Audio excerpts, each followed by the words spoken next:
I think that's a cool part about doing the content creation, right? That like you do and that I do. It's like it's we truly are like CEO of our own brands, and we can really decide what we want to do, how we want to do it. Now, maybe the money's not coming just yet, or maybe for some people it is, but you know, just to be able to have that kind of control over, you know, over creatively what you want to do. I mean, that's pretty cool. It's very cool to me. Just the brainstorming on stuff and how some things just come to you that you really want to do. That those are the things that I like. So let's talk about some content, right? So Yeah. when you're and we don't, I'm not going to ask you to name people, but when you're seeking out content that you want to watch, what are some of the things? What are some of the characteristics that you're looking for? Some of the check off boxes that you're kind of looking for. What you want to see? FD, let me tell you something. That's the first time anyone's ever asked me that or Come anything with it, even. man. Come with it. Got to keep it Man, real. you know, I You gotta know think. what? This is one of the main questions that Rob, when you were coming on, the stuff that you do with Slap Talk and your content is. I wanted to ask you this question, I appreciate that. and this is the first time I've asked this question. Is it? Genuine. Yeah. Oh man, it was meant to be. I tell you, I think someone needs to come across authentic, you know, and I love, and that sounds like a cliche answer, right? But I want to feel like I believe what they're saying. I want to feel like they're being sincere. I want to feel like they're being their true authentic self. Um, I don't want to feel like anyone's trying to sell me something. I don't want to feel like what do I think? Like, I feel like he's a used car salesman trying to shove this down my throat. You know what I mean? Like, in a way, so like even when it comes to politics, right? When it comes to politics, I find myself being very much in the middle, and I don't listen to any one of the mainstream news stations. I'm not listening to CNN, I'm not listening to Fox News. I'm trying to kind of get my sources from various places, and I'm trying to make up my own mind, you know, because so like when it comes to cards, you know, I'm not listening to just an investor. I'm not listening to just a collector. I'm listening to what maybe kind of what I can identify with.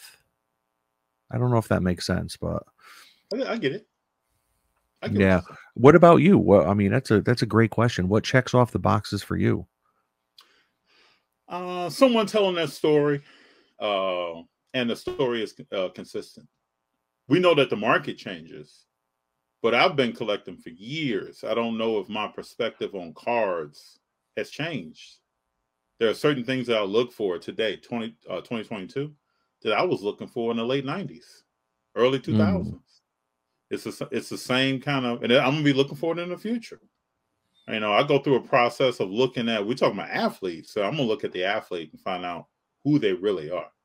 mm, I've known personally. I've known people that have played in the NBA. I've talked to NBA players after they've been there. I know many people that have played in the NFL. I know people who have boxed professionally and amateur status. There are many people that, and I think I've never talked about this, right? When I talk about eye tests, there are many athletes that I've seen participating in stuff, prepping for stuff, um, and how they go about doing their thing. To where I'm pretty, I know what to look for when it comes to an athlete in their respective sport. Now I played, I didn't go pro. I'm good with that. But I've watched people develop around me or someone that I was playing against. And I always said this when I was in college, right? I always said this. If someone goes to the NFL, they were supposed to go to the NFL. I've never played against someone that went to the league and you're sitting around like, because I've known some guys who went D1 that really weren't D1. You know, but they had the 6'3", they had a certain 40, but they're not really that kind of wide receiver. But when you go to the NFL, you're on another level. When you go to the mm. NBA, you're on another level. I went to school with a guy.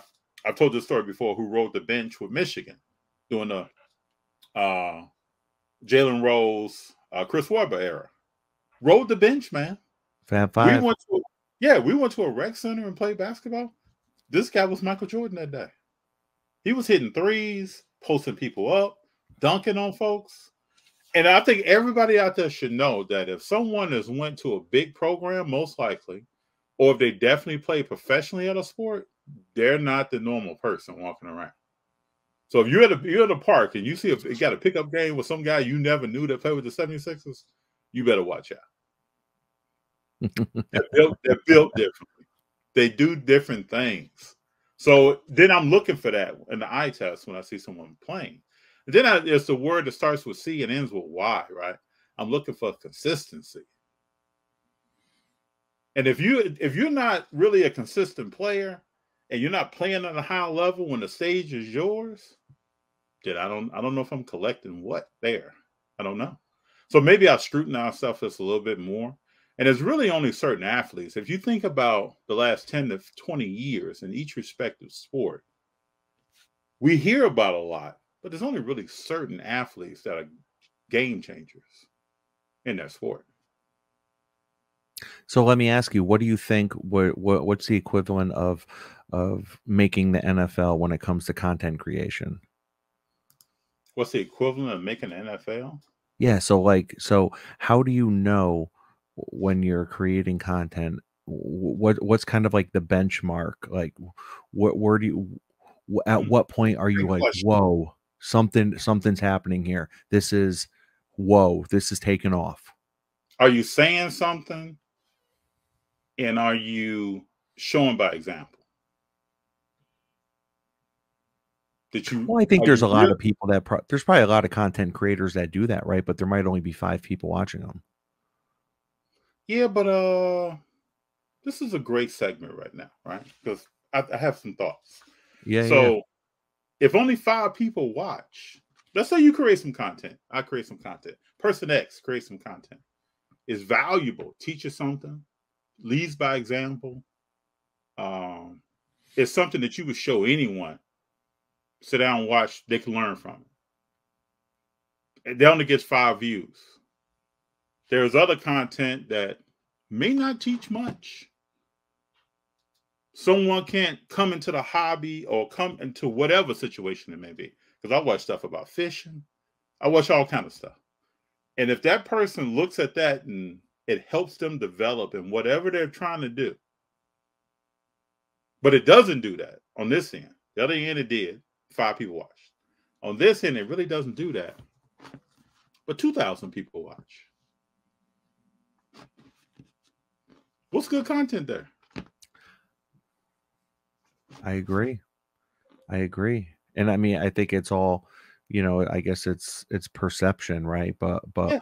so what I'm curious what it takes to, and I guess you can say this as being a collector too, right? Like what is it I think when you truly love the hobby and you love what you're collecting and you're not out chasing the next big card, I mean that's the holy grail of being a collector in the hobby, right? Is just loving what you're collecting and stuff. And Yep. but No matter what level, market level, loving what you collect. Yeah. Shout out to Erica. That's right, right? I love what you collect, Erica in the house. Yeah. Oh shoot. Yeah. Mm-hmm. Yeah, those are the gems, man. It's almost like when there's a real movie that comes out that's really speaking to something, right? There's only so many people that watch that movie. Sometimes people may look for an escape from reality on stuff. I don't know, but it all depends on and that's I think what's so cool about content creation is that you can make it what you want it to be. You have a paintbrush, blank canvas. You can make whatever you want to talk about. But I wouldn't be surprised. I mean, sometimes I think about stuff. I don't know if views are the whole story. If just like we go to sports, right? Westbrook was averaging a triple double. I don't know if he's the best point guard of all time because he averaged a triple double. I think those are some indicators or something. So what I hear you saying is men lie, women lie, numbers lie. It all depends on who's watching, what's going, what's in that person's mind. What are they looking for? I think somebody just said here. Hold on, let me find this quote. I'm honestly not here to learn, just listen. But as Baker Boy is here not to learn, there could be somebody else here that is to learn. What are they looking for?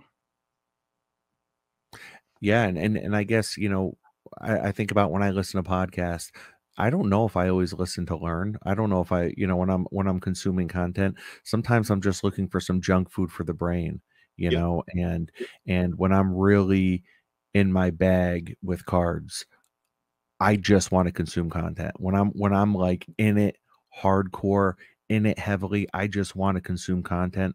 I don't care if I'm learning something or not. Sometimes I just want to be entertained, right? I don't always want to watch a documentary. Sometimes I want to watch a sitcom. That's right. And like Pete says here, it's a tough thing to be both entertaining and informative. Mm, yeah, It is absolutely. very tough. That's true.